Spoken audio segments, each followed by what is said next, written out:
বিহু শুভেচ্ছা জনাইছো। প্ৰস্তুতি আমাৰ ভালেই। হয়। দৈ ভৰাইছো। ভৰাইছে অ। কিমান দৈ বাৰ ভৰালে? এইবুলি 350-300 ইমান হ'ব। হয়। হয়। কেনেকুৱা ধৰণৰ আপোনালোকৰ এই যিসমূহ দৈ আচলতে ক'ত বিক্ৰী কৰিব, কেনেকুৱা ধৰণৰ ইয়াৰ যি উচিত মূল্যটো আপোনালোকে পাইছেনে? আমি আমাৰ যিটো কষ্ট হয় সেইটো উচিত মূল্য পোৱা নাই আমি। আমাৰ ইয়াৰ পৰা দৈ নিয়েহি, আমিও তেনেকে 2-4 টাকে কাষ্টমাৰ আছে বিকো। যিটো আমাৰ কষ্ট হয়, কষ্টটো চাই মূল্যটো নাই পোৱা। মূল্যটো নাই। নাই পোৱা। আচলতে যি ৰাজ্যবাসীক যি আপোনালোকে আঠা দৈ খুৱাই, আঠা দৈ আচলতে প্ৰস্তুতৰ কাৰণে যিমান কষ্ট, সেই কষ্টৰ উচিত মূল্য আপোনালোকে কিন্তু পোৱা নাই। পোৱা নাই। ৰাইজে আঠা দৈ খাইছে জলপানৰ লগত, কিন্তু আমাৰ কষ্টটো নুবুজে কোনেও। হয়।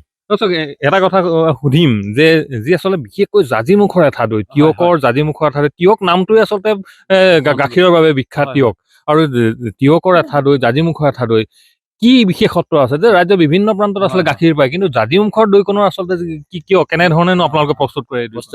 প্ৰস্তুত কৰা মানে নল খাগৰি এইবিলাক খায়, ইকৰা চিকৰা খাই মেলি নৈ কিনাৰৰ ঘাঁহটো খাই আঠাটো বেছি হয়, সেইটো কাৰণে জনবিখ্যাত। হয়। প্ৰস্তুতি লৈ আছো যেনিবা মই এতিয়ালৈকে 250মান টেকেলি ভৰাই থৈছোঁ। তাৰে সি কাইলৈ উৰুকাই, এই উৰুকাতে আৰু কিছুমানে আৰু চেল হ'ব আৰু আমাৰ সেই টেকেলি হিচাপত চপোৱা দৰাবোৰ আমি 200কৈ দিওঁ। 5 লিটাৰ দৰাবোৰ আমি 600-700 তেনেকে।